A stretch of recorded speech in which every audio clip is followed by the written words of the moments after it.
Now talk to me about making predictions in logic games, because I know you asked about that.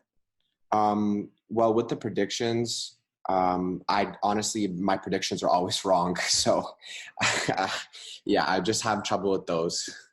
Well, sometimes there's more than one right answer to a given question. Like if they're asking you what could be true, lots of things could be true.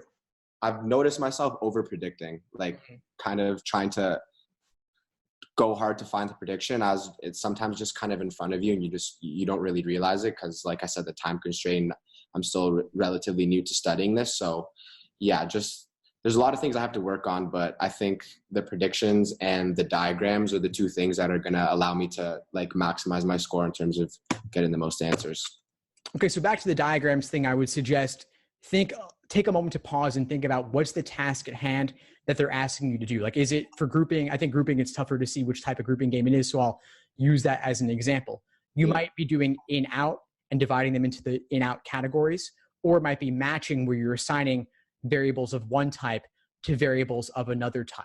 Like you might be assigning dinosaurs to a particular color. Like there's the yellow iguanodon and the green plateosaur and stuff like that from a game in Test 57. But so you're matching them, but there's no ordering component in that game. So you're just relating them to each other. Okay.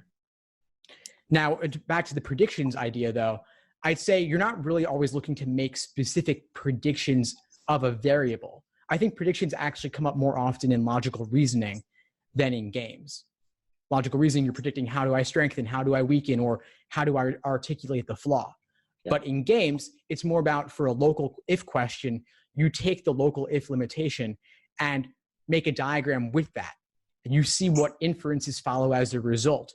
And then you look at the question, the rest of the question, and look at the choices. So if they're saying, if A is on slot 3, what could be true?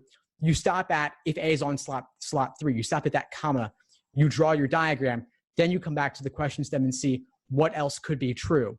And lots of things could be true, but at least your diagram will already give you an automatic jumping off point.